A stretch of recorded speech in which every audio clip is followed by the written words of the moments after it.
Did you hear the news? Ghana Cedi has appreciated 24.9% according to cnewsroom.com, a publication in Ghana. They have increased 24.9% against the US dollar, meaning $1 is now the equivalent of 10 cedis. Meaning, if you are an American in Ghana, then their currency is getting closer in equivalency to the US dollar. This is a good sign for the economy, but there are a few warnings going out there. Some of the Ghanaian leaders are saying, hey, we're going to experience a relapse if we do not continue to try and export, if we do not regulate our product sector and actually manufacture things in our country.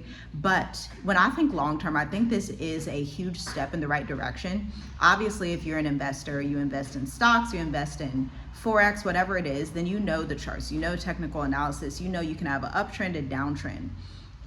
When I look long term, I believe this is going to be a huge uptrend. Yes, it may relapse a bit, but I expect it's also going to be back up in the coming years, especially since, look, it's the best performing currency of 2025, period. Like Ghana, I just feel like we're in the African Renaissance, okay? We know everything that's happening with Burkina Faso, Mali, Niger. Like, I just feel like we're experiencing this African Renaissance. And by the way, you should also know that Ghana has signed a $1 billion deal with the United Arab Emirates, Dubai, to build a tech hub in Ningo.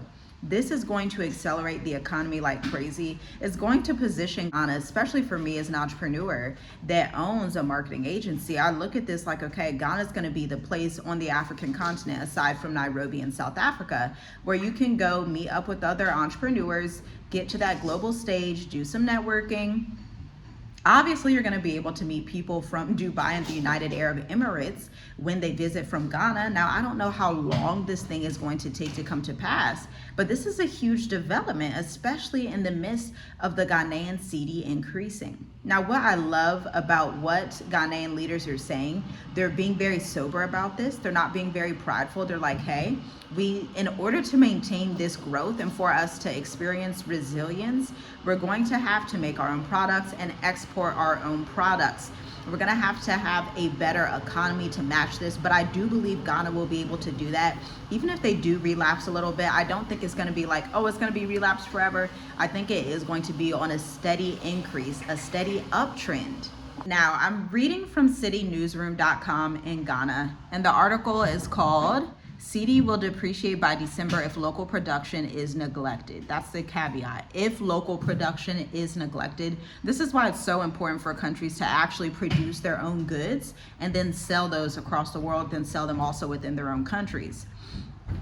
He says, what we are doing is that we are not stabilizing permanently. We will relapse by December. I believe that will be the relapse. And it's coming from a technical point of view, not political. What I'm saying is that you don't want to hooray just yet. Meanwhile, the governor of the Bank of Ghana, Dr. Johnson Azama, has refused claims that the central bank is deliberately manipulating the exchange rate to drive the recent appreciation of the cedi. Speaking at the Ghana CEO Summit held in Accra on Monday, May 26, Dr. Azama attributed the cedi's performance to sound macroeconomic fundamentals. Our cedi has appreciated 24.1% against the dollar.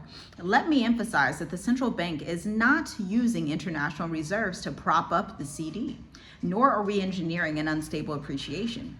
According to Dr. Azama, the cedi strength is underpinned by disciplined monetary policy targeting foreign exchange reforms, improved remittance flows, and enhanced market surveillance.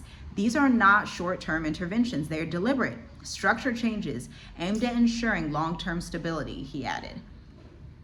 I just love that. I absolutely love that for Ghana, for West Africa as a whole.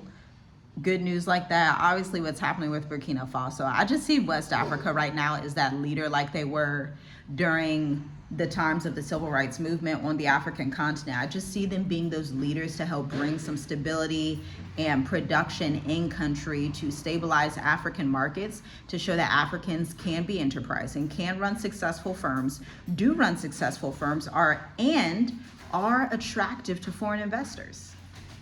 But I want to know what you think. Do you think the Ghana Cedi appreciation is a step in the right direction, or do you think this is a step in the wrong direction? Let me know your thoughts down below. Like, share, comment, and subscribe. Get this news out. You know, this is not hitting CNN. This is not hitting all the folks, but as of right now, Ghana's currency is the best performing currency of 2025.